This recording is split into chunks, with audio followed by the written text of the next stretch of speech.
everybody. Welcome in tonight. Oh my gosh, I can see you coming in. You just come on in, grab a hot beverage, a cold beverage, whatever you need tonight, something that's going to wrap your heart in warmth. And I'll give you a minute to get seated. I'm going to put the chat up right away because I want to hear and see it all tonight. So if you can, there we go. Tell me where you are tonight. I would love that. Let me just see. Desi, can you add me all to the chat? Ooh, there we go. Got it. Prince George and Creston, Calgary, Sherwood Park, Flin Flon. Oh, hi, Karma from Vegreville, you sweet muffin. Cochrane, Strathmore. Hi, Kyla. Swan River. All right. Here's the interesting thing. I love when you tell me where you're at. I'm going to ask you another question here right away, too, because part of the thing we're going to talk about tonight is how difficult it is to do hard things by yourself. And grief is one of the most isolating assholes on the planet. So we're going to just dive into that like it's our job tonight. And before we do that, I'm going to give you a couple of disclaimers, as we always do, okay? I look a little bit halo-ish tonight. Like maybe it's my camera. Hold on. Because it looked like Jesus is here. Or I'm an angel. One of the other two, probably. Okay, so a couple of things might happen tonight. I might swear, which there's a fairly large chance that's going to happen. Okay? Now, I just want you to know that because I'm not intending to offend you. And if you have little ears and that worries you, just that's a bit of a heads up for you. Only because I do this deliberately when we talk about hard things, okay? So we can talk about that as we go. We actually won't, so that's just the plan. And then let me, do you want to see my Mrs. Claus glasses? Because I'm almost 50. Jesus. Anyway, okay. So, every time before we start doing one of these workshops, so we do one a month for the whole year, and it's a clinical topic about something that I think we can do a better job of making all mental health conversations a little bit more accessible. So that's why every month about this time we gather here for a night and talk about stuff that I wish people talked a lot about more of. Tonight is grief. So everything I brought to you tonight is happened here on Treaty 7 land. I'm in my home office in Old Alberta, Canada. And this is Treaty 7 land, which is home to the Blackfoot Confederacy first.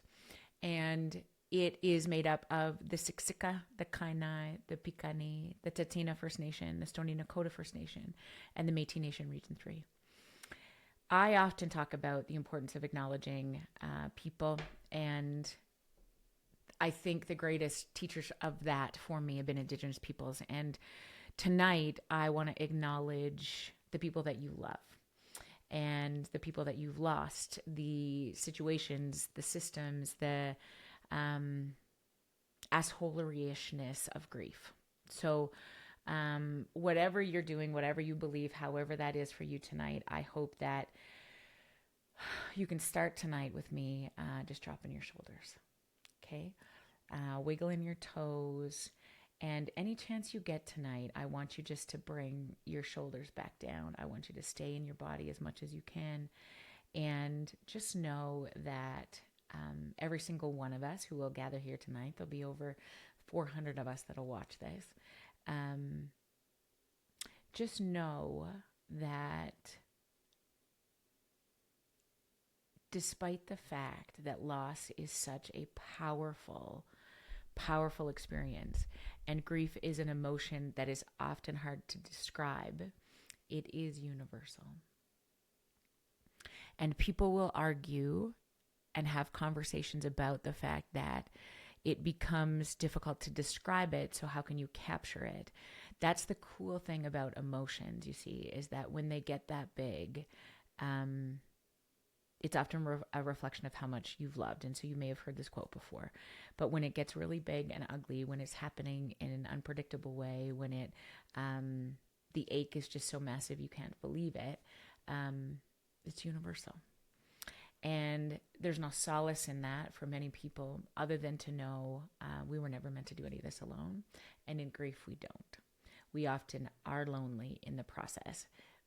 But this is a universal experience. It's the cost of being here. It's the cost of love, which for many people feels too high when you're in the biggest of the moments. But we're going to pack all that tonight, okay? So there's a list of resources that I wanted to put together because sometimes when we're talking about hard things, you can't sort of keep it all in your head. So I put a list of resources that we'll put up, and we'll Miss Marty just added them in the chat, and Desi's watching as well, and we'll send that in an email to follow up as well. So wherever you are tonight, I'm so grateful that you're here, but I also wanted to just know if you feel comfortable, when you put your stuff in the chat, your first name will come up. And if you feel okay to tell me tonight, you just pop it in the chat who you're thinking about. You know, when you signed up for this grief resource, when this talk, were you thinking about somebody? Elena, you're a sweet dad. I am so grateful I got to know about him already. If there is a story, if there is the divorce that you never get to live through, if any of those kind of things are on your heart, look at this. My mom, my dad, my husband, my brother. Taryn, your daughter, Ren. What a beautiful name. My husband, my son, your brother. Oh, gosh, call them all in. You lost your dad in June, Jode. The first Christmas without him. When you were 17, you lost your dad. Yeah, a friend, Kate. So many, but particularly your mama, Rhonda. Yesterday was 3 years since she passed. Your dad, a year ago today. Your friend, Val, Angela. You lost your mom last week, Amanda. Sweet mama. And I colleagues at school who passed in the same year. Shannon, I hear you. I'm going to make space for all of them tonight because it's so wonderful when I get to do things like this. You know, I was just walking around the house today. The kids were losing their minds. And hi, Tracy, your mom and dad. Yeah. And I wanted to throw a punch everybody in the world. And I decided that I needed to have a nap. And when I was doing that, because I knew tonight was going to be heavy, when I was doing that, I was like, okay, I'm going to just center everything and just be like, let's hold space for anybody that needs to stay connected. And let's just make this a powerful night. So I hope you feel it. I hope, you can settle in and we can do the hard things tonight together.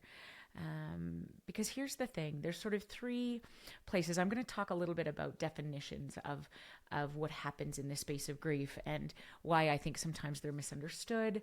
We're going to dive in a little bit to, how you navigate systems when things are new and old, and when there's people, that struggle to understand, I think what it's like, your daughter's been gone for 20 years. Why is this still so hard for you? Or why isn't this hard for you if this is your first Christmas? Or, why are you losing your mind over a divorce you wanted to get out for a long time?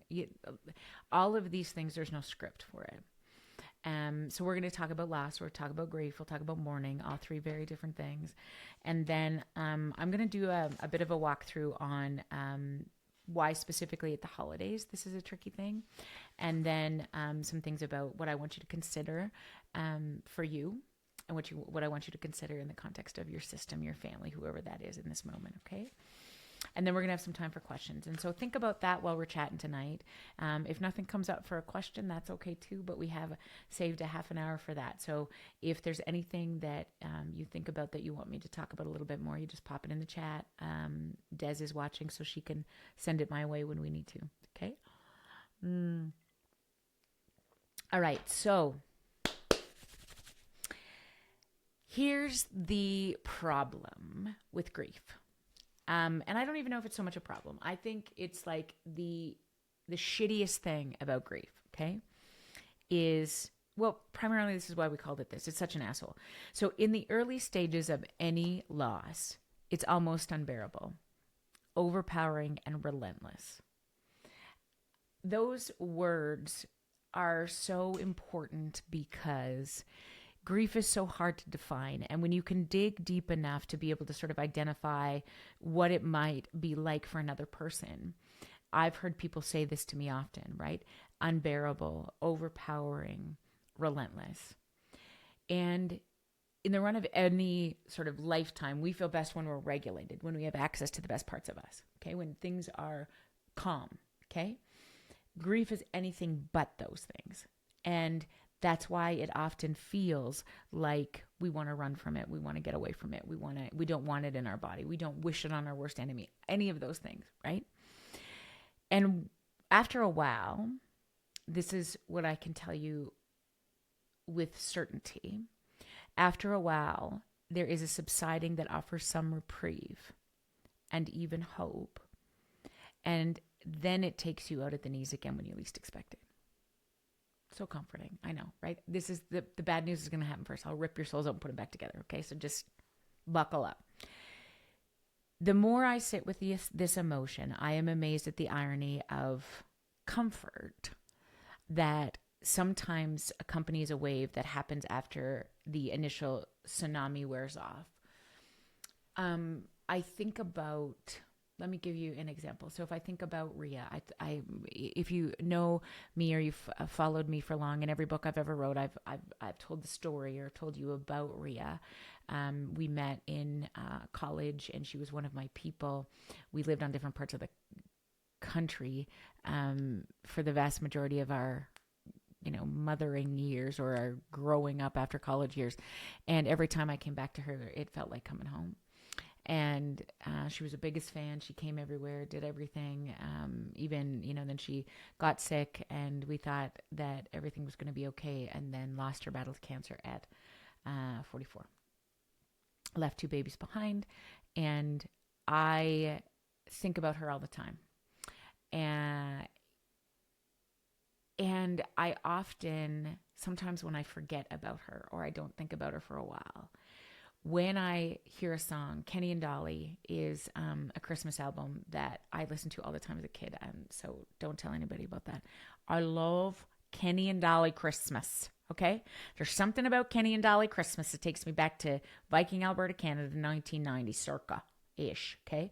And when I went into college, like I loved it, Ria loved it, and we would play Kenny and Dolly on Bust. Probably why I didn't date anybody until the early 2000s. But anyway, I love it. And I was getting ready to do something or whatever, I can't remember, whatever. I'm in the car. And I pull up a Christmas playlist, and out streams Dolly. Well, it took me out at the knees.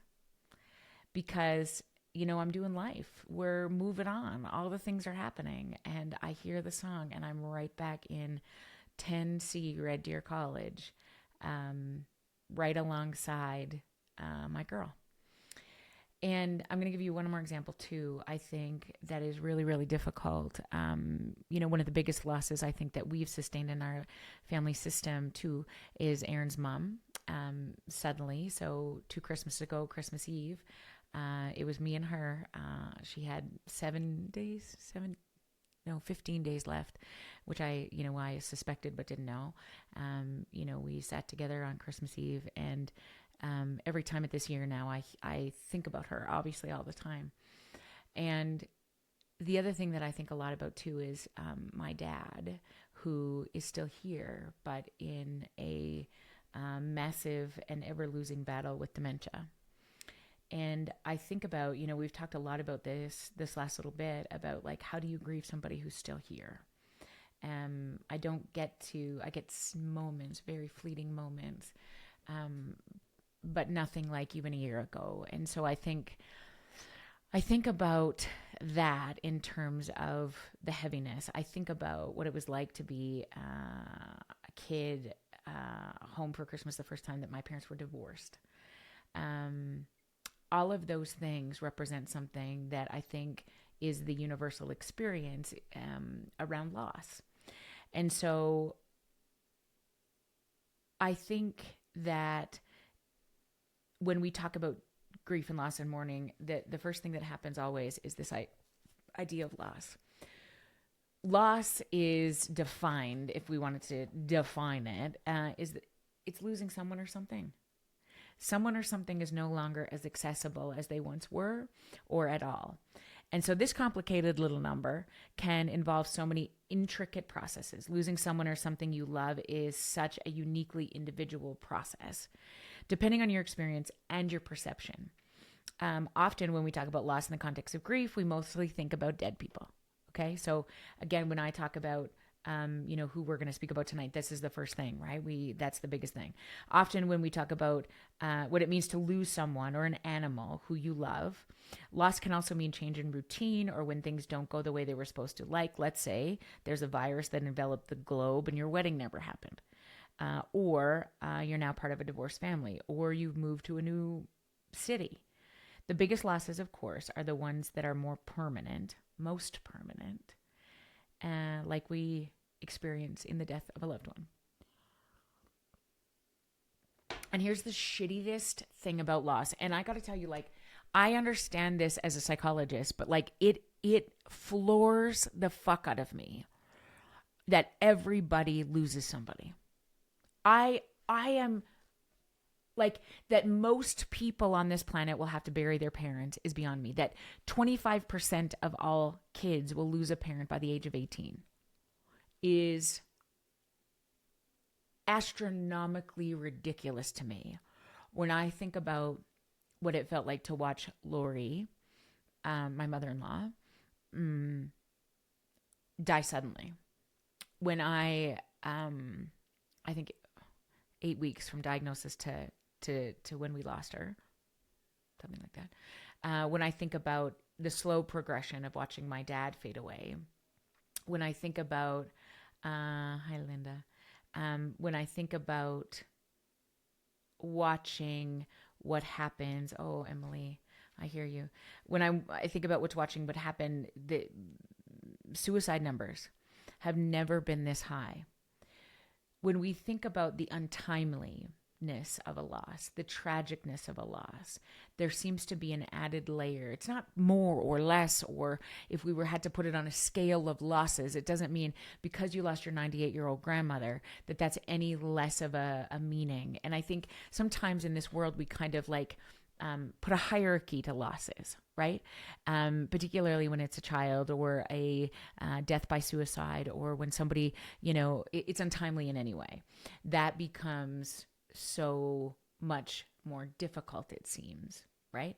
And I think that what's so critical tonight, regardless of who you're thinking about, nobody gets to decide how you should feel about a loss, why this is less or worse or better or not.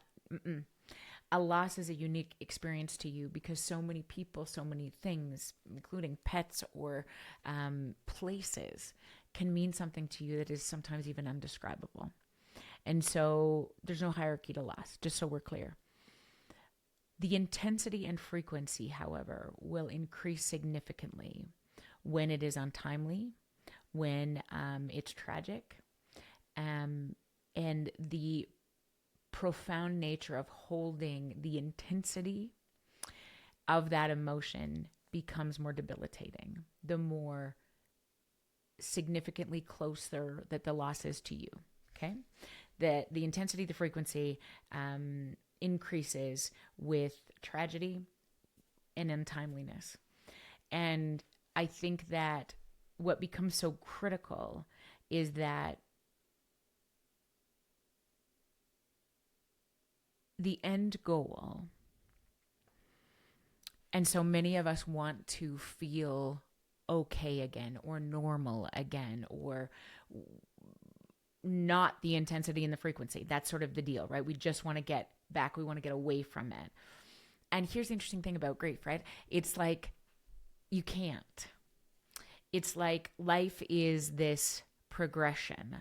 And instead of considering it as though we need to get back to what we once were, the thing that grief teaches you the most is that your life is a continuous story. It is a continuous book that each chapter will look different. And when we think about wanting to get back to normal, what we are asking for is the safety and security in our own bodies where this intensity and frequency of pain did not live. And I think that's the hardest part of loss, is that you will never be the same yesterday as you are today. That will never happen. There will be some dates or seasons or moments on a calendar that marked a major transition in your story. Those often are considered the biggest losses of our lives. They are the markers in our story that offers the pivot, the day that things changed, the moment that I often hear people talk about the loss of a healthy body when there's a diagnosis of cancer. And I think that before and after divorce, all of those things, I think the hardest part, I think, is wanting to go back to normal and considering it as a trajectory, that our moments in life are defined by those big pivotal moments that then no doubt intensity and frequency follows. Often, and what we'll talk about tonight, Kessler talked a lot about this, it is what we do with that eventually that is the greatest predictor of healing. And what I think is so fascinating is that grief or loss is really like, we often try to jump to this meaning too fast and miss the most critical step of leaning into the pain. But like, we're humans that want the world to be regulated. We're humans that don't want to feel the pain. So we always are like, we're good. You're good. Everybody's good. We're fine. Okay. We say stupid shit like this when we're speaking to somebody who's just experienced a loss. At least. Maybe the dumbest. And I'm not like, let me be clear. We all spend time as a grievee and a griever in everybody's life. In this moment, I'm grieving some people that I love very much, but I'm also the one supporting people who are experiencing grief. So both of those things are happening at the same time in every single body where you see a human. Every single body. Remarkable, isn't it? The people are able to experience the profoundness of the losses that you have talked to me about tonight and still function in this world. It's beyond me some days. It's beyond me how people are capable of doing this. This human body, this experience as humans is so fucking resilient in so many ways and debilitatingly awful all at the same time. I think that so many of us avoid sitting with the things that come with loss because we desperately want to either get back to that feeling of regulation or what it was like before, or get the people we love, the people that we see. When you watch a best friend who's had to bury a child, when you navigate, cancer alongside a friend, we are desperate to sort of go. It's okay. It's okay. It's okay. Right? We've got it. You've got it. Everything is okay. We're okay. Or we got to continue to live with what's coming next, what is going on, because life goes on with other people. You might, other children, other parents, we got to get on with things. That's the hardest part, I think, of so much of it. And we sometimes don't give ourselves maybe enough time to feel it. Understanding that the necessary component of loss is feeling the grief is part of the issue, I think, right? That's the biggest issue, is sitting with it feels like grief. In fact, where loss lives, grief will follow. Jeremy Allen says that. Where loss lives, grief will follow. And loss is this universal thing. Grief, my friends, Brene taught me this, is the great equalizer. Everybody on this planet will feel grief. Now, grief is the universal response to loss. Okay? Grief is the universal response to loss. And we all feel it. You're old enough to love, you're old enough to grieve. And, I've done some of these conversations before about what about helping our children through it? They were too young to remember their dad or their grandfather, or, they'll be fine because they're so young and resilient. I hope so, but never underestimate the power of navigating the big emotions of people, all ages, right? You're old enough to love, you're old enough to grieve. And If we don't attend to the grief that accompanies any loss, it will come back and bite us somehow, some way, every single time. Okay? If you're old enough to love, you're old enough to grieve. I think that, yeah, Melissa just says this too. I think this is great. The bigger and deeper we love we have for someone, the bigger we grieve, the grief experience. I also think that sometimes when there's a complicated relationship, grief gets bigger. So if we think we could have been a better friend, or we should have, or we thought we had more time, I think that's where it gets complicated as well, right? That it kind of overpowers you in this way. I'll take you through. I mean, people often talk about Kubler-Ross's 5 stages of grief, which have been profoundly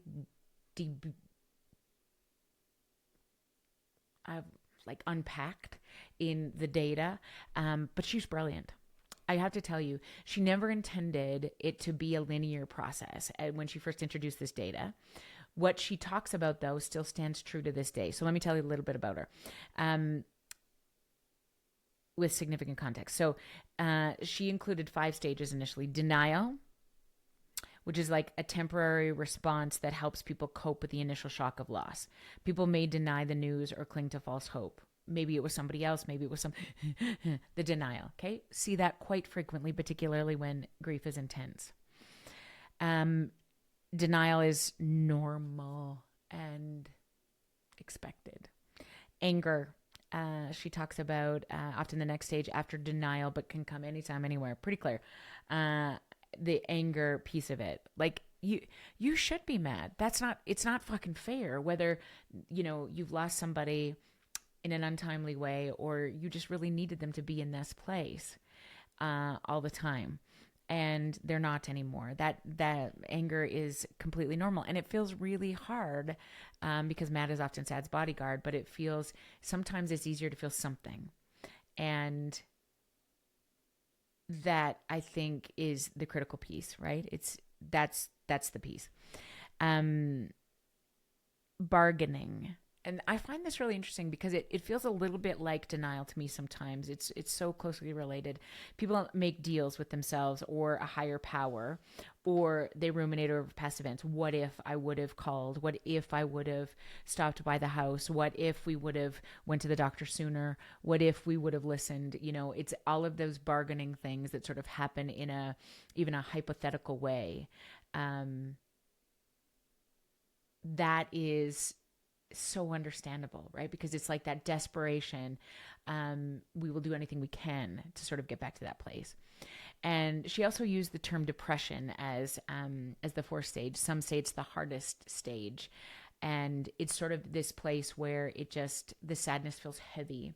Nobody seems to understand. You're so amazed that other people's life can go on, or you get lost in memories and in the heavy slogging mud of trying to continue on with life, and it doesn't feel possible, right? That aligns with the feeling of depression. And I think what I've always worried about in the 5 stages is that, like, depression is she's not talking about a clinical depression.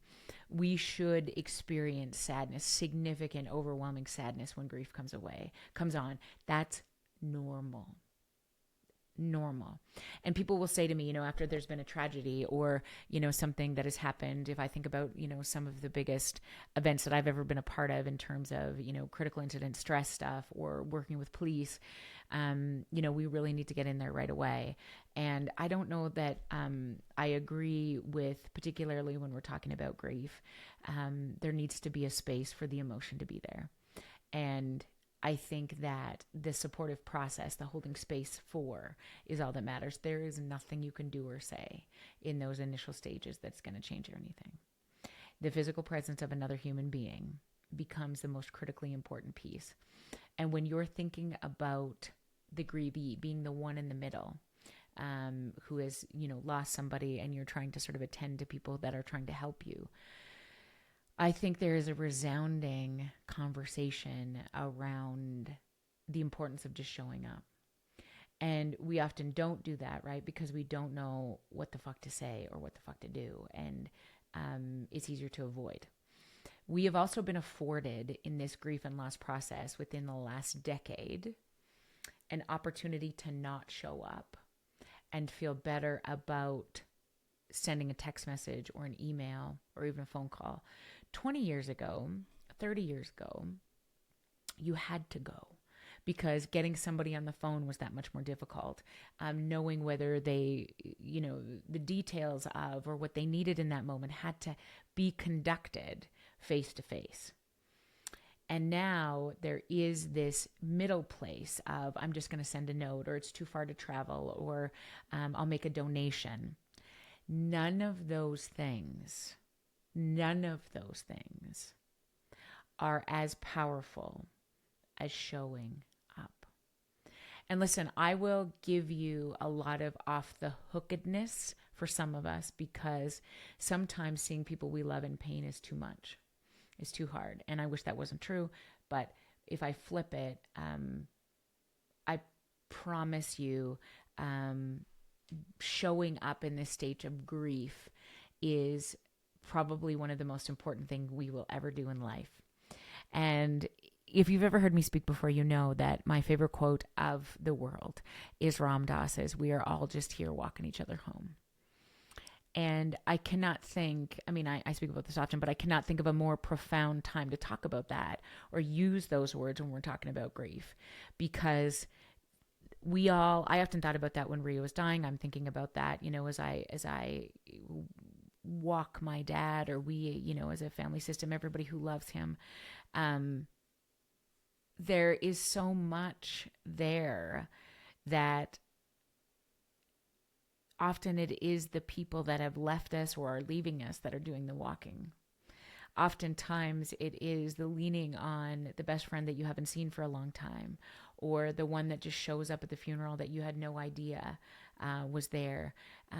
It's the thoughtfulness in bringing food. It's the thought of, asking that question, what do you need? That I think becomes the thing that matters most. And Elena, I will tell you, in this quote, "We're just walking each other home," I often thought of when I saw that first. Rio was dying when I saw that for the first time in my life, and I thought, okay, this is my job for her. And she had so many people who loved her, obviously, and I remember thinking so many of the times that she was doing that for me, even in her biggest illness, what opportunity I was afforded to just be able to sit with her. I think about that with my dad. I've never spent this much time with him. And when people are leaving this earth, if you have time with them, they are vulnerable. And it is, the holding of the hands, the spending time with, that I think, being afforded those opportunities are brutal and difficult, but such a gift. The hospice side of things, when deaths are more sudden, it truly is this piece of the grief that sometimes becomes debilitating. And I will tell you then, it leads into maybe the most important concept in this whole space that it took me a long time to think about, which is mourning. There's a great big difference, you see, between grief and mourning. And we often have clumped those two together, the grief and mourning. Are you grieving and mourning? And we use them interchangeably. Not true. The definition of mourning is how you heal. In fact, Wolfelt, who is just a big shooter in this space, often talks about, when he's talking about grief is the universal response to loss. And we all feel it. If you're old enough to love, you're old enough to grieve. It is the gut response you get, and you can rarely control, when you lose someone or something. Grief feels out of your control. Grief rarely arrives at opportune times, and just when you think you're fine or you're over it, you hear the song, or you smell the campfire, you taste the dill pickle chips, it brings you to your knees. That is why it is such an asshole, because if we could control grief, if I could find something, I wouldn't want to, but if I could find something that could control grief, fuck, that would be nice. Like if you could just like shore it all up and you just be like, okay, I'm going in for grief. I'm in 2 weeks. I'm going to just grief it. I'm just going to let it wash over me. I'm going to throw up. I'm going to lay in the corner. I'm going to do all the things. That's what's going to happen. I'm just going to grief it out. And then, I short it up. I'm not going to have to grief for a while. I wish. No, it doesn't happen. That's why it's assholery-ish. Grief is much more about a feeling or a visceral experience than a thought. Okay, so this is what I love when we're trying to define the grief thing. It is much more of a feeling, which is why it is so hard to describe when you and your husband have lost the same child or you and your sibling have lost the same parent. Grief feels differently in my body than it will in anybody else's who even have experienced the exact same thing. Okay, and I think that I wish so much for the ability to stop grief, to suspend it even sometimes when it just feels like it viscerally, takes you out at the knees. But it is just, turns out, the more you try to avoid it, it tends to make you pay somehow, often with interest. And it's awful and painful and maybe even one of the worst things of this human experience. It is grief. And I don't know. It's also, and so many have said, as a reflection of love. That's what it is. Dr. Susan David says grief is love looking for a home. And what we do with grief is called mourning.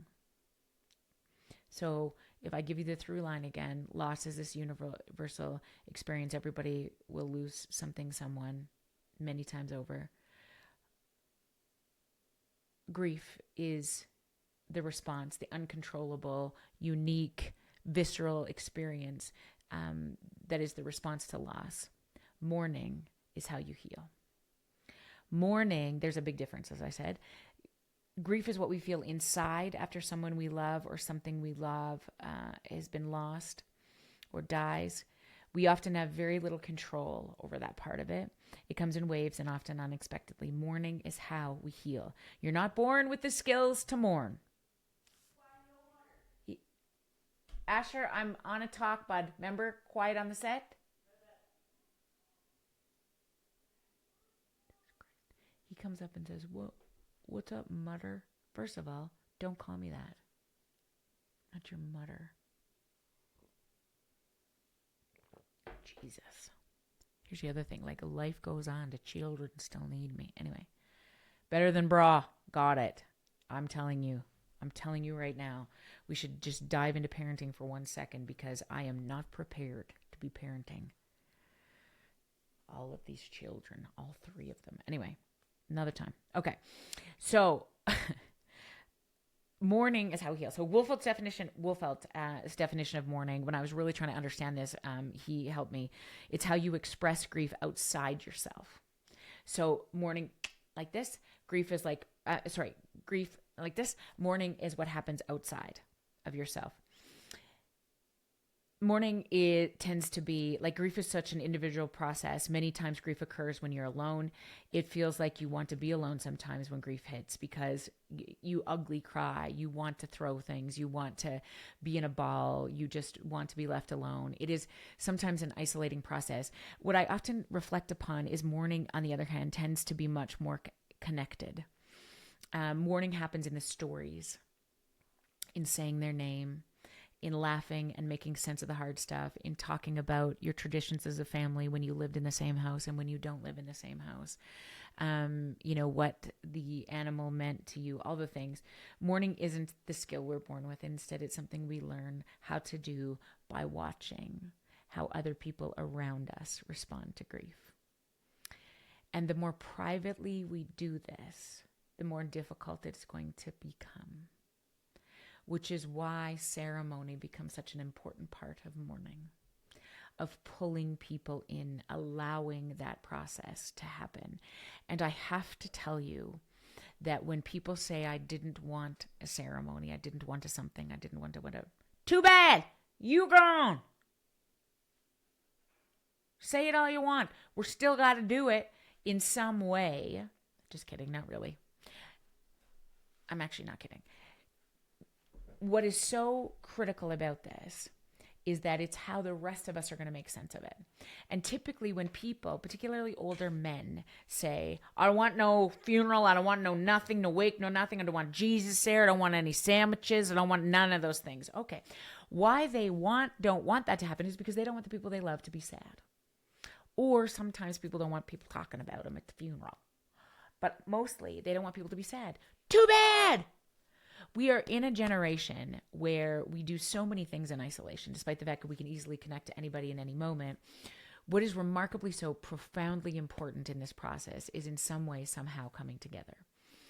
Telling the story, saying the name, reminiscing, believing that the impact is greater than you would have ever imagined. And oftentimes we are amazed. I even think about this, the stories that I still hear about Ria, what, we talk about, even just as, we've talked about Dad and the memories and the things that I didn't know that about him, that, as we start to speak about, what's happening as things start to change for the physical health of the people we love, or even as the people we love age, I think the mourning comes in this place of, really understanding that when we grieve together in some capacity, or we bravely show up in times of grief, we are teaching each other how to mourn. Mostly, friends, the next generation is watching, because you cannot tell anybody how to do this. You have to show them. And mourning is my favorite part of this discussion tonight. So I'm going to dig in a little bit deeper here, and I'll tell you why.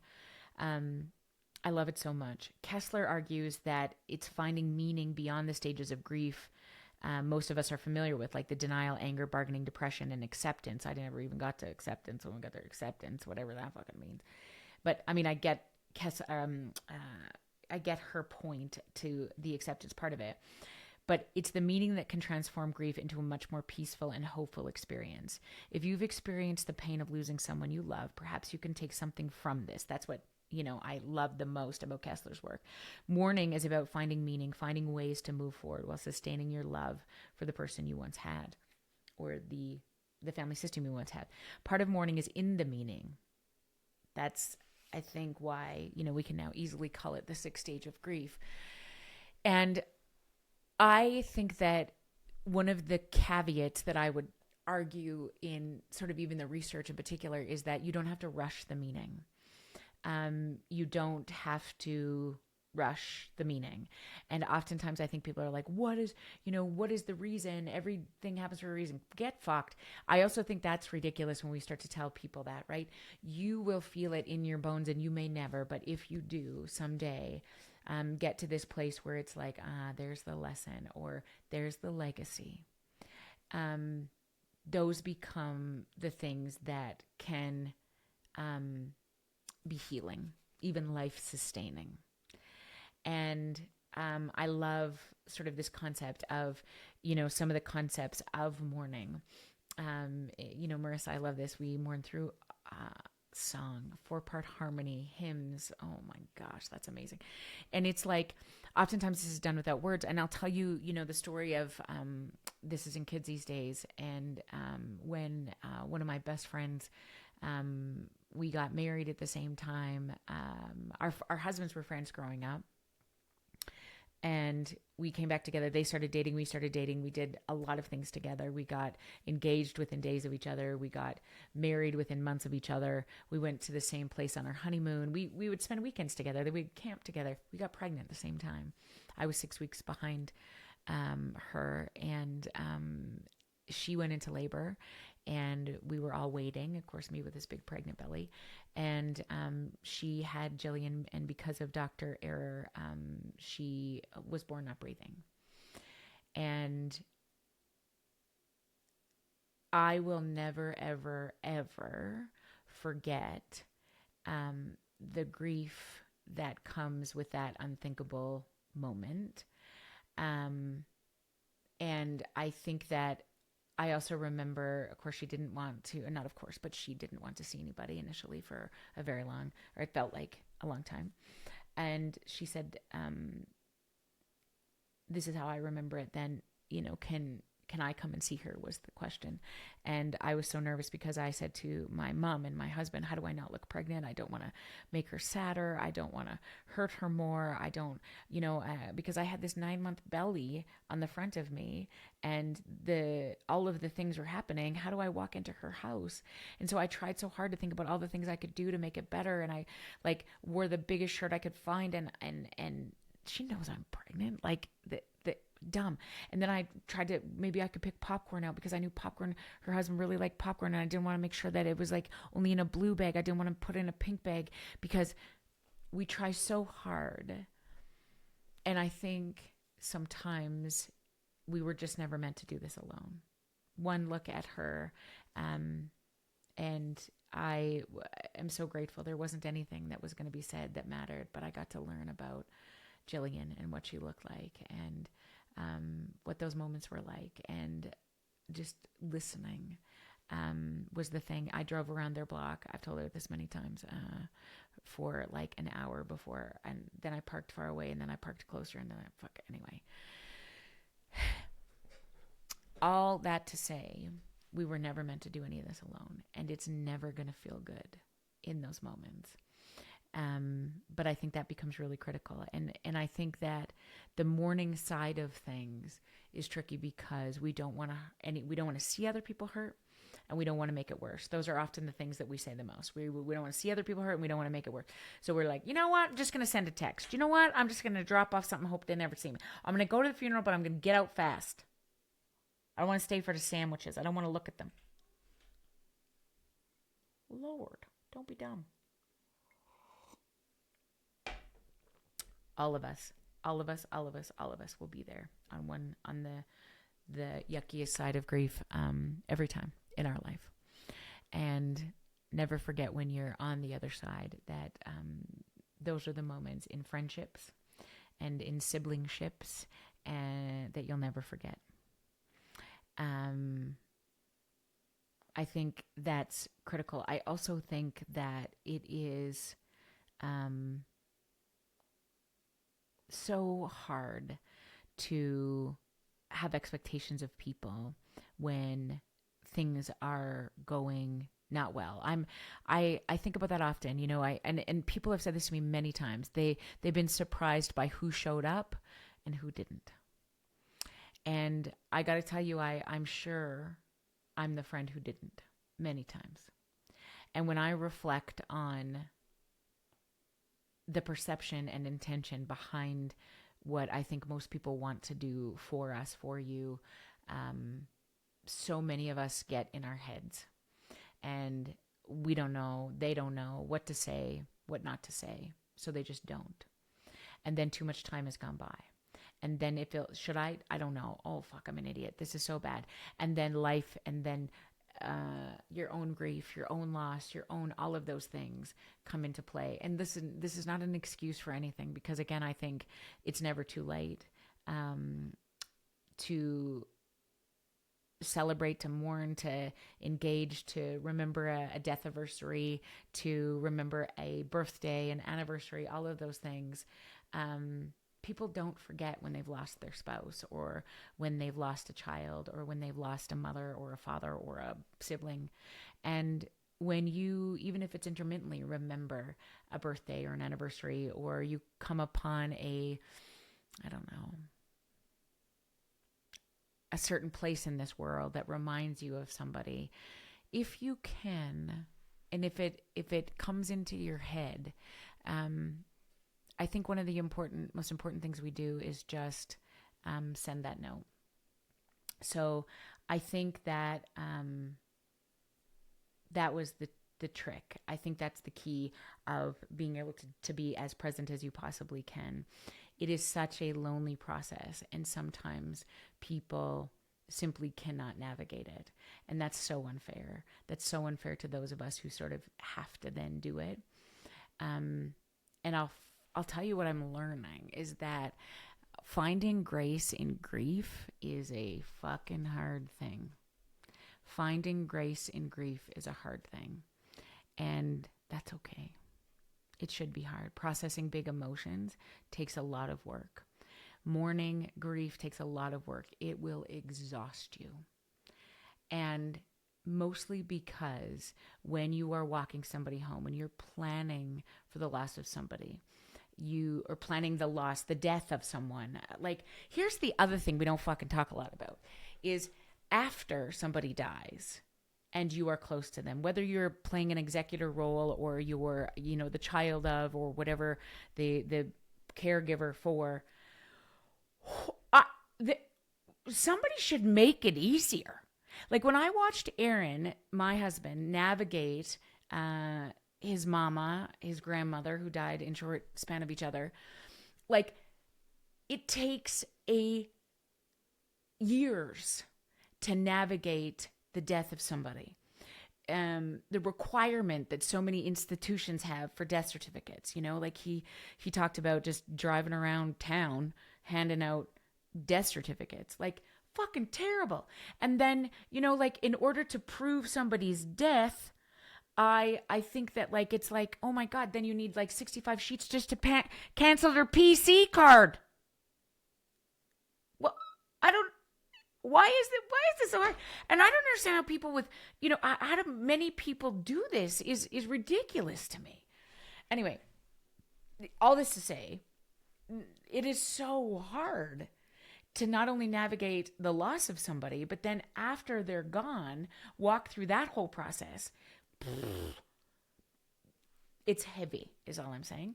So when we remember how to show up, when we do all of those things,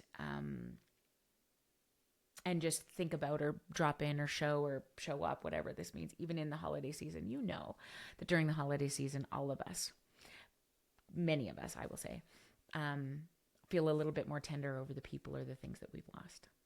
That's why, this month became the most important part to talk about grief, because it is tender for everybody. And you will be playing two roles in this moment, not only the one who requires somebody to do some of the walking for you or some of the holding, but you also have that power to be doing it for somebody else in this moment too, I promise you. And I think that's kind of my favorite thing. I think there's some strategies that we can talk about during grief during the holidays. But the bottom line is this: you matter most. You matter most. And I think that this is the critical piece. When we are in this space of grief, we're talking about the other person. We're talking about the things we could have, should have done, like all of those stages of grief, all those things of mourning. Have we done enough? Did we memorize them, remember them enough? Did we, did we celebrate their first birthday after they died? Did we celebrate their next birthday after they died? And like, should we get everybody together? And if we don't have the right balloons, what the fuck? Did I even love them? Like, holy mother. Like, it also just plays so many things off in this process that sort of makes it a little bit difficult, okay? But grief is a powerful emotion that takes you away from the best parts of you. It's necessary, it's healthy, and it's equally as important to do the things for you, for your body, that will keep you as present in the moment if you can. So when we're talking specifically now about grief in the holidays, here's the thing that I really want you to think about. The anticipatory anxiety of navigating grief in the holidays, if this is your first Christmas, for example, will do this to your body. And it will make you wonder about, is this enough? Oh God, what about this? What about this? Okay. This goes like this. Okay. And it gets us in this place where it becomes even more difficult to navigate the emotions, because when we're emotionally dysregulated, when we get that anxiousness that takes over in our bodies, we do not lose our ability to be great or to mourn. We lose access to it. We do not lose our ability to process this well. We lose access to it. Okay. Again, equally okay, equally fine. That's going to happen. Let it come. Come on in, bitches. Like, that's what we need to do. And especially in a time when the emotions get big, you matter most. Your body accessing the best parts of you will be the only thing you have control over. Not whether somebody remembers to add their name in grace or put their dinner out or get the things where they're supposed to be doing all of the right places. That this matters most in so many ways. So I want you to consider. So these are the things, and I put these in your resources too. These are the things that I want you to consider when we're talking about you. Okay, so we're going to start with you first, because how we navigate it, grief during the holidays, we're as a family system or as a system. We're going to talk about that in a second, but you are the most important thing. If you don't listen to anything else, here's where we're going to stop. Okay, now this might be, and I just apparently said that, this might be the most important part of taking hold of the asshole that is grief during the holiday season. Know that your body will react before you will. Let me say this again. Your body will react before you will. If you think you're going to consciously beat this thing, you're not that good. Your body will react before you will. Even if, and I'm seeing this, right? Second Christmas without your mom, it feels like the worst one. The 17th one, why is this so hard? Listen, this is why grief is an asshole. You don't know. You don't know when it's going to come. Bag. First one, you're like, got through it. It's not so okay. We survived it. And then the fourth one comes and you're like, what the? Or you have grandchildren for the first time, or you have it just is so stupid. Grief. And necessary. Depending on how acute the loss is, sometimes that can sort of determine, it might be a whole new experience or a familiar pit of despair. But all I want you to do is notice and honor it. That's it. I think that here's the interesting thing. The first thing that I want you to think about in this moment, okay? Drop your shoulders. Now, if you've heard me speak before, you know this is my favorite line of all time. Drop them. And really, honestly, do this with me in this moment, okay? I always talk about paying close attention to your jaw and your tongue. Now, feels a bit fucking weird, I know, but go with it. Because our most primitive response to uncertainty is slamming the tongue to the roof of our mouth. Now, we used to do that to sort of tighten this place when we were going to fight somebody, like a tiger was attacking. Subconsciously, our bodies do that when we hear a sound or see a person or prep for Christmas morning or the dinner or, wrapping of presents, hearing the Christmas music, whatever the shit it is. Our bodies often respond before we do.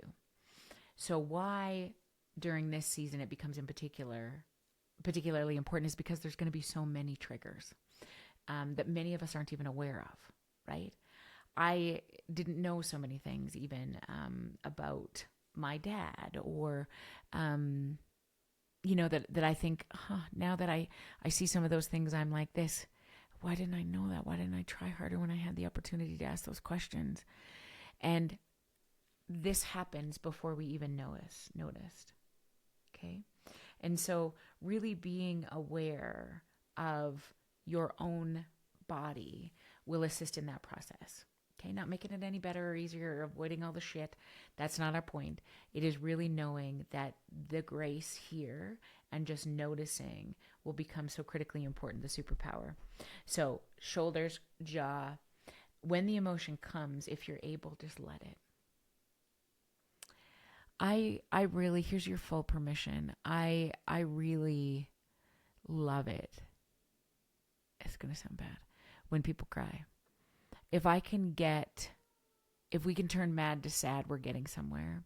And if it just takes you out and you're able to, and I understand, you don't want to be like flopping on the floor in a church or like, just flipping out at the table. But what I mean is that like when it comes and you have the capacity to sit in it, do it all you can. Okay?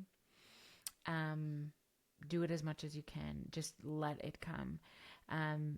The other thing that I put on our list, right, is it's going to be kind of tricky, but make time to get outside. And I'll tell you why. There's something that is neurochemically grounding when you ground yourself to the earth. When you get outside in nature, the scenery change, the breathing deeper, the change in temperature, all of those things becomes so critically important. And even if it's too cold or it's too hot, wherever you live, even if it's for a few moments, being able to sort of take that space and time to get back in your body, game changer. I also put snack often on here. Sometimes we either feel like we want to eat everything or not at all, but I want you to eat deliberately. And what I mean that is like you can't chew and swallow with a flip lid. And so when you have a snack or you remember to eat or you do it on purpose, it regulates your prefrontal cortex and you have access to the morning part of your brain. The grief settles in. Grief often happens in a flipped place. Mourning often happens when the lid is on. And I think, to your point, Amanda, the exact opposite is true. If all you can do right now is cry, that's okay. All I want you to think about is interrupting that pattern as much as you feel like you can. So oftentimes when we sit in it for a long time, it'll just stay there. The job is to interrupt the pattern a little bit, right? So if it is going for a walk, if it is going to the post office, even if you might cry on the way there, if it is inviting somebody over for short periods of time, it's interrupting that process a wee bit to get the body back into a process of being able to sort of regulate some of those emotions and those feelings. Okay. I also put on here, be cautious about substance use. Again, alcohol, any numbing substance is a depressant, and it can sometimes feel good to escape temporarily. So I understand that. But I often try to be very conscious of that, the long-term effects. Yeah, I hear you, man. Know that it's going to hit differently for different people who've experienced the exact same loss. There is no indication of how much it means to them or you if they're not demonstrating it in a way that we think is acceptable. That the grace is hard to come by when you're grieving, but finding it matters the most. It's okay to feel nothing sometimes. I think this is the other thing we don't talk about sometimes. I've heard my kids say this, how come I can't cry? Is it bad that I can't cry? No. Sometimes people will get through the holidays and be like, did I have any emotion to that? Oh my God, what's wrong with me? Nothing. I think, again, the judgment, the grace in this process becomes really critical. Routines help. If you can stay on it, do the things, sometimes that's really critical. Set realistic expectations. It doesn't have to be anything perfect or messy, or it's the saddest it's ever been. All of those things are right on time. All of those things are right on time. And it's okay to talk to them. This is maybe my favorite thing about grief. Depending on your belief in this process, obviously, and I'll honor that all day. But talking to your loved one or louder in your head is maybe the thing that brings me the most comfort, because they're always with you now. So carving out space for that on purpose, or even while you're in your head, I think is sometimes regulating. Saying the things that maybe couldn't get said, writing the things that couldn't get said or didn't get said, sometimes becomes really critically important. And I think that, when we do these processes in isolation, this grieving process in isolation, you're right, sometimes many people are sort of uncomfortable with it, and it makes so much sense to me. But you can have that conversation with the person who's not here. You can connect in your head and your heart and all of those things that I just think, I hope people do often. I don't hear people talk a lot about it, but my God, I talk to Rhea all the time I talk to Lori all the time, especially when I'm like trying to navigate her son. What the fuck do I do here? Is usually what I say. And oftentimes when you look for things, her thing was ladybugs, and I see ladybugs or stickers of ladybugs all the time. We have a Christmas tree ornament that's a ladybug. I'm going to talk to you about that in a minute. But I think really leaning into those things matters most if you believe that there's a connection beyond what the purpose of these few trips around the sun mean.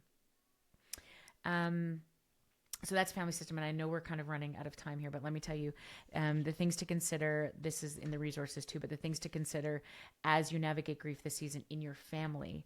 If it's time to sort of, there's people missing from around the table.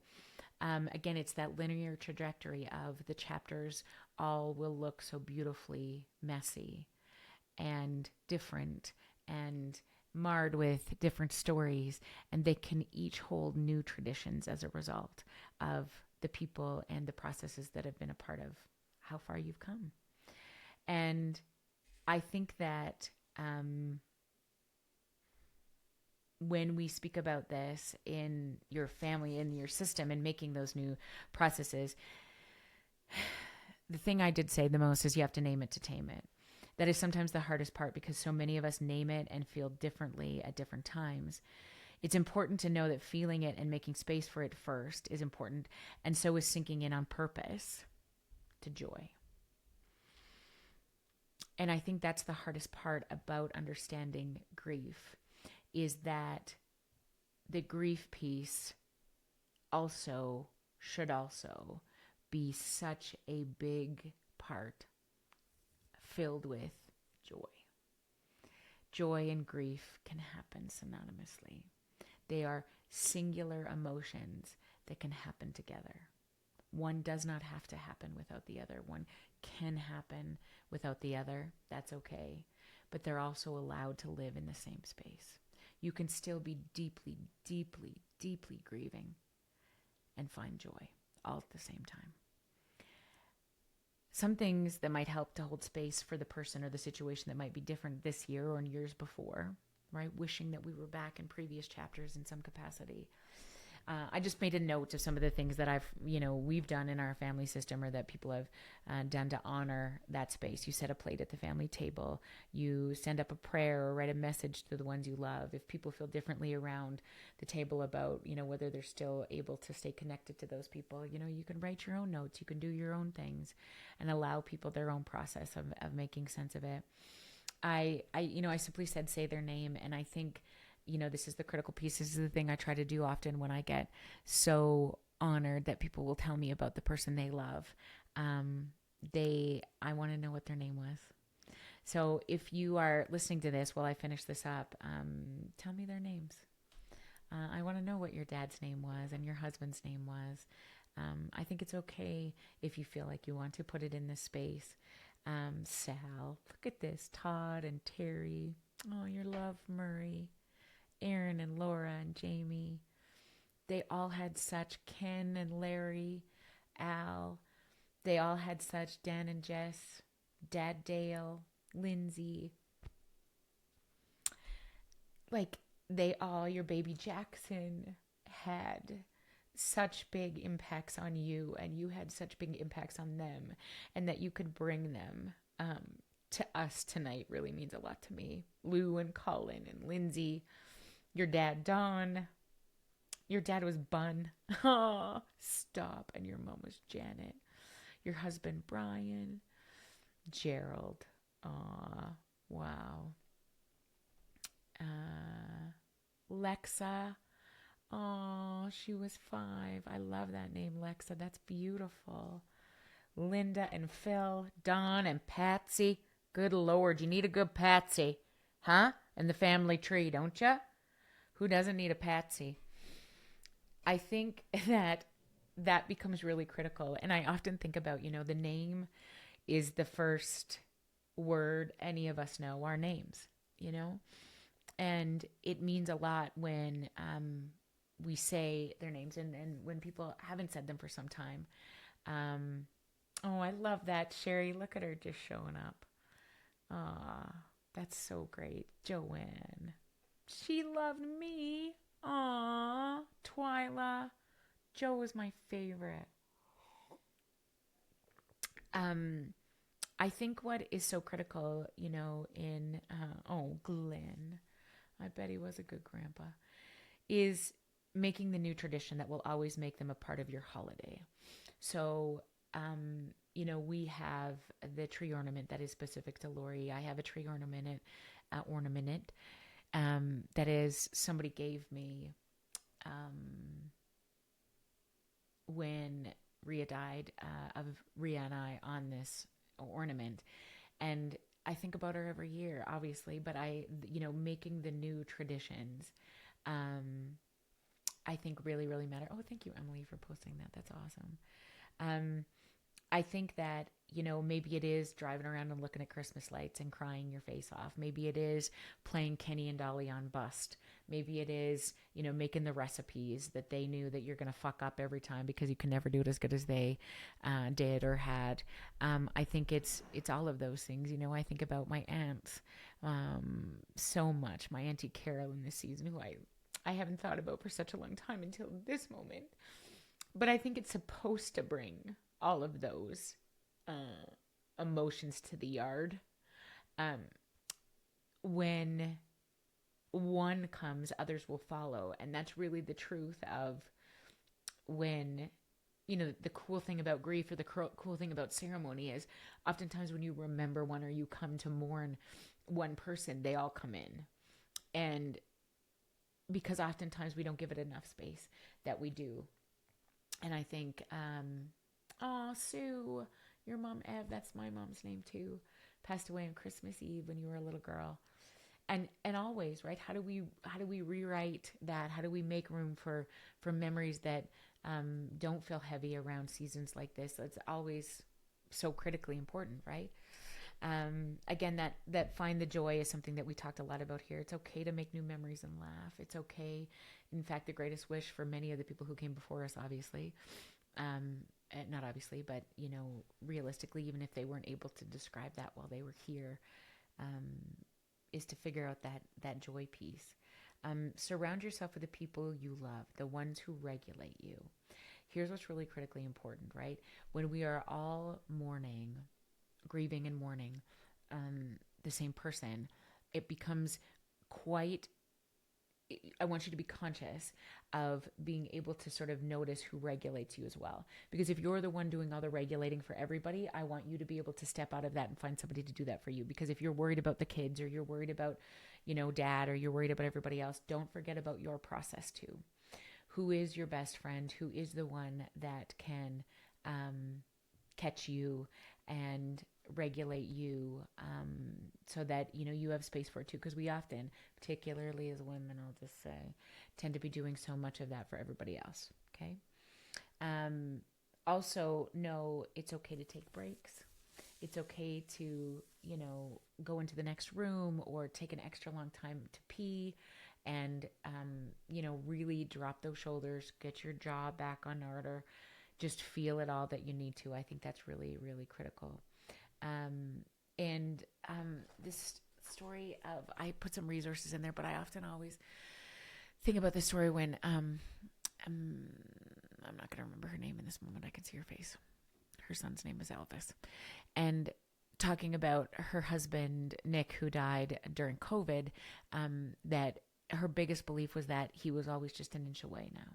So whenever she needed to talk to him, or feel his presence, or do, whatever that was like for her, always, Amanda Klutz, thank you, always an inch away. And I that has just stuck with me so much, that when you need them, they're only an inch away. And when you don't, that's okay too, right?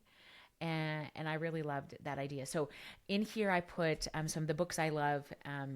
It's Okay If You're Not Okay. I mean, that's a age-old, timeless. Untethered Soul, man, that's deep. If you feel like you want to get deep this Christmas, get that one. Healing After Loss, Martha Hickman is fine. In My Heart, A Book of Feelings. It's designed for kids by Joe Wittick, and I have that book. I buy that book for everybody. The Invisible String too, who loses a grandparent or somebody untimely. I think it's the process of mourning that becomes really important. The grieving brain helped you a lot. Oh, Emily, that's awesome. Right, or just in the other room, Dana. Yeah, thank you. The quotes I loved, I also just put on here just a couple of them. Loss is simply what happens to you in life. Meaning is what you make of it. That's Kessler stuff. You never know how strong you are until being strong is the only option. Bob Marley, I think, was so cool when he wrote that, because it's like people are like, you're so brave, and you're like, get fucked. I really don't want to be brave. I got no choice here.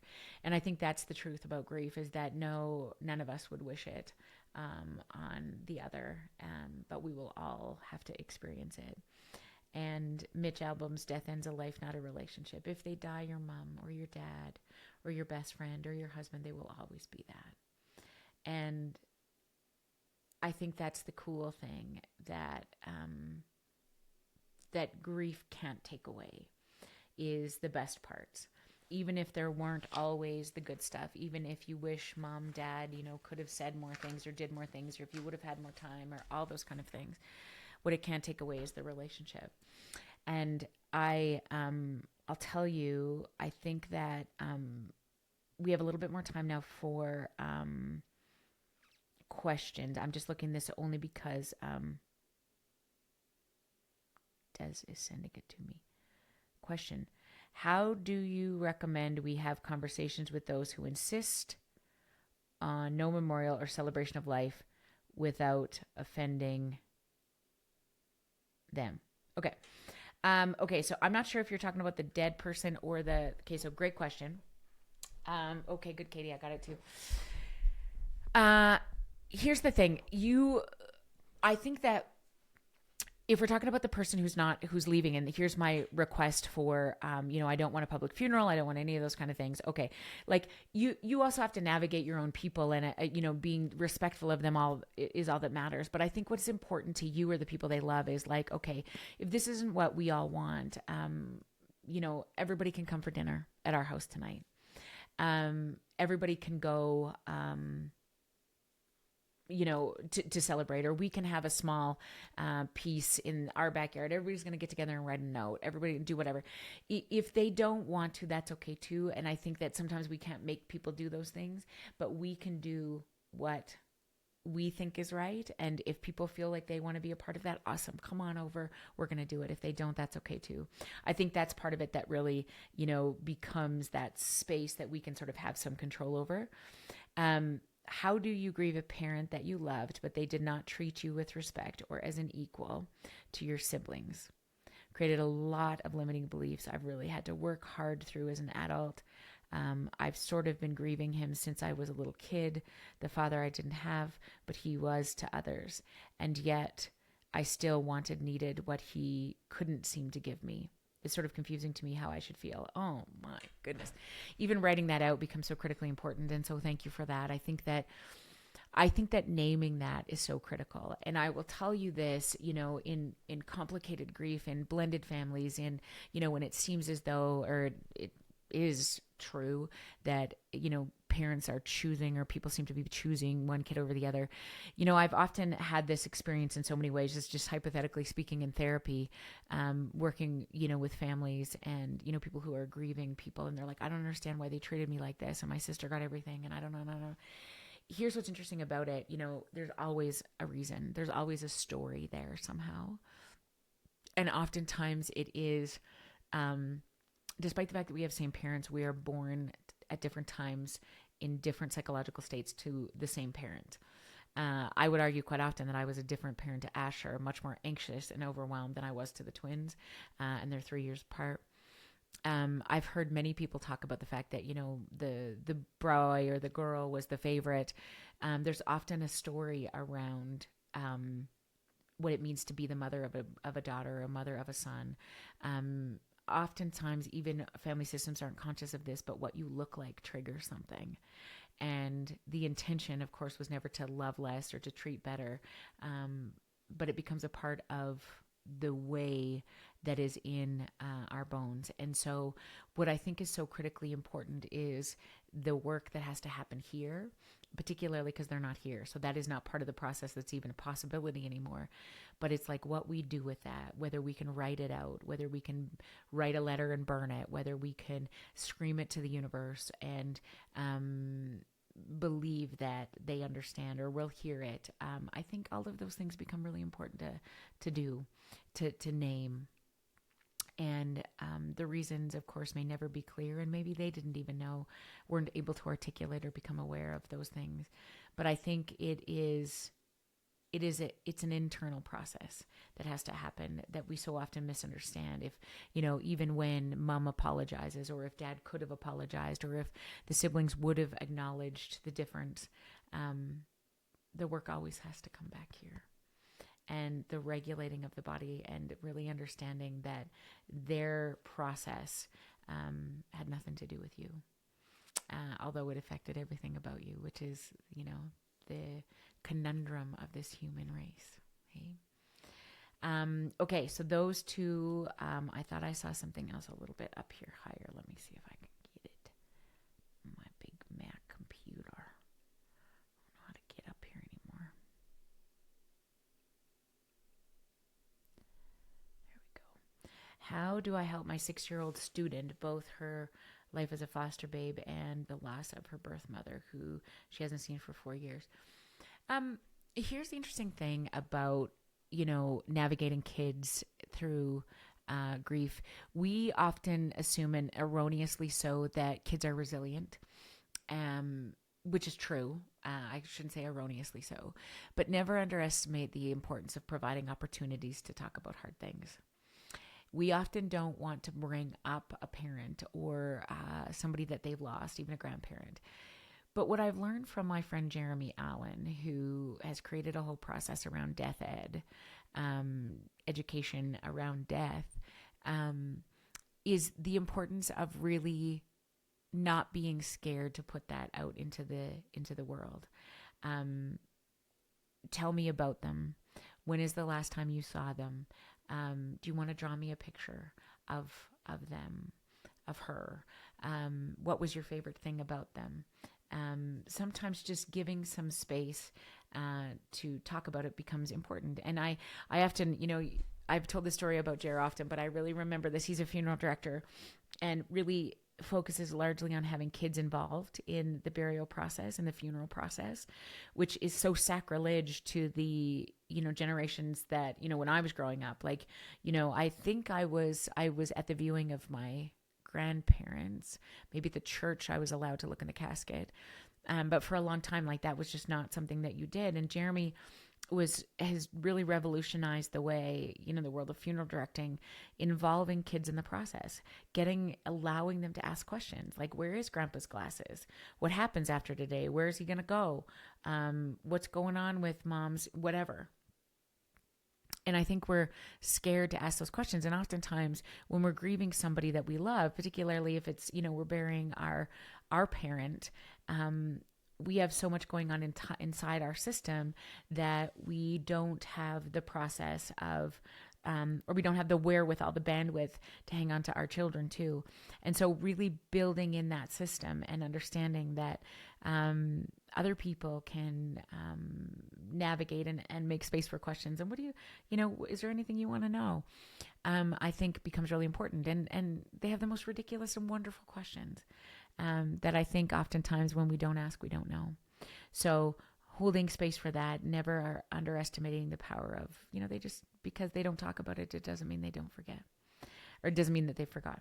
Okay. Desi sending me a couple more here. So let me see what I got. How do I, oh, you gave me that one. Okay. How do I support my son after losing his dad? He is not a big talker. He does not like to bring it up. I worry about him. Okay. So beautiful mama. Here's part of the issue. When you have loved equally as big as your boy, sometimes that's protective. He doesn't want to make you sad. So this might be the, experience, right? And so sometimes we're like, no, we're good, right? What I think becomes really important in this grief process is building that village. who else can talk to him? Who, a favorite hockey coach, a best friend, the best friend's mom. Sometimes pulling in those people and giving permission to say, hey, do you want to ask him about dad sometimes? I wonder, what he thinks about, or bringing up a memory, saying the name, even if it becomes painful or it's not the right time, you'll know it. That's okay too. What I think is also important is the being able to model some of that, being able to talk about it or remember something or bring up a memory is sometimes helpful. And I think that honoring that space, when and if they're ready, it'll come, and putting enough opportunities to give them permission to do that, even if it's not you, the ones who, loved him equally as deeply. That's okay too. Yeah. Yeah. Such a bullshit comment. Yeah, Elena, I agree. And one more question here. I lost, in the interest of, oh shit, I think I didn't do that right.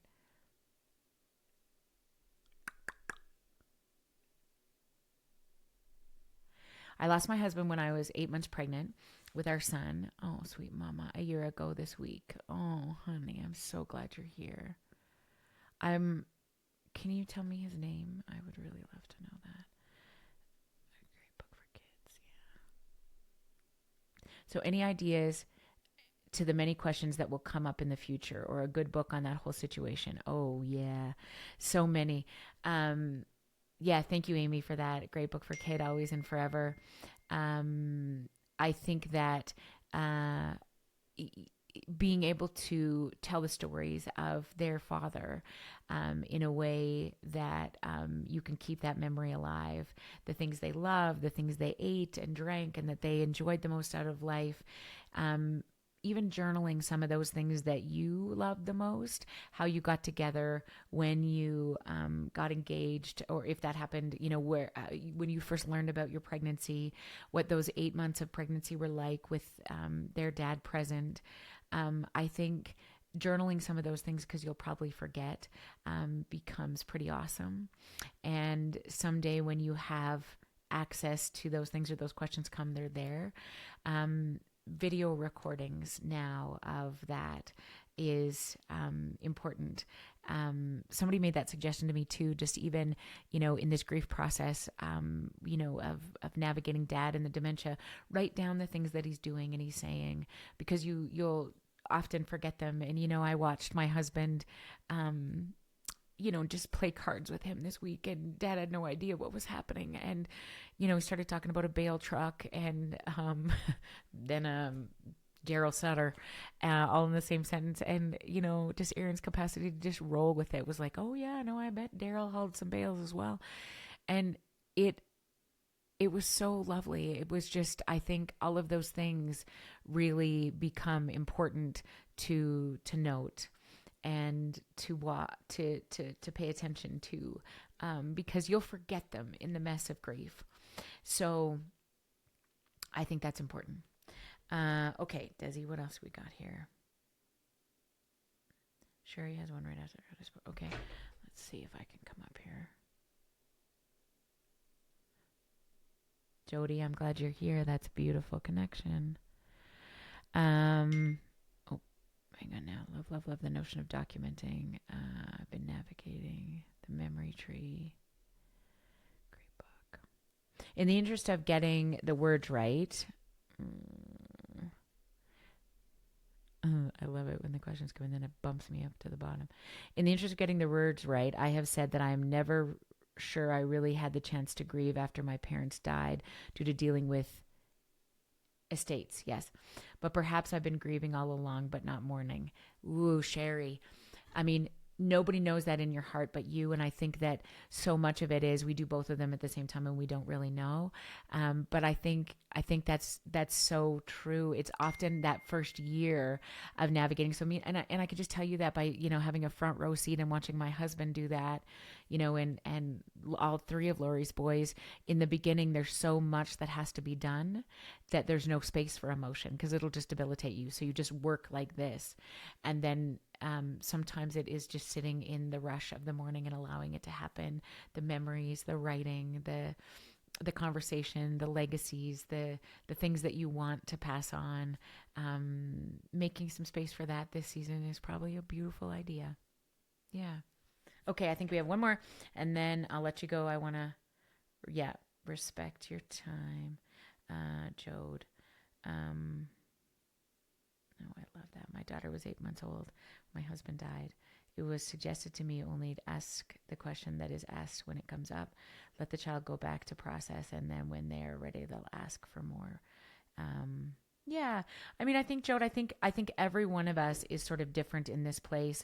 I think it's like, you're right. We don't want to sort of be, here's what you need to know. Here's what you need to know. But I think really sitting in this process with our babes and giving them opportunities as much as possible, as much as we can navigate, really is the difference. When we normalize this process of grief and loss, and we provide many opportunities for mourning, we give people permission to do that around us too. So I think that's the name here. So listen, I am so honored that you showed up tonight. I know that oftentimes it's not the easiest thing to do, but I can promise you that what I know to be true in my heart is that so many of the people, in fact, probably all of them that we're thinking about tonight, are 1 second away, 1 inch away from us tonight. So I'm so honored that you would tell me about the people you love and hold a little space for mine too, and feel it all this holiday season. Yes, I never intended it to be sad for me, this one, but thanks a lot for that. So drop your shoulders, stay connected to each other. I'm so grateful you showed up tonight. Share this with the people who need to see it. I'm so happy for you to do that. And I hope to see you in the new year. In the new year, our first one is in January, and it's all about burnout. Isn't that going to be a fucking trip? So take care of each other. Remember that holiday season is so jacked with emotions and expectations, and our shoulders are going to be up around our ears. Drop them. You're doing the best you can with what you got. And honestly, we're only here for the love and the joy, and the grief is all a big part of it. How we mourn is how we heal. And you did that for me tonight. So thanks for being here. And I will see you soon online or here this time next month. Mwah! Good night, everybody.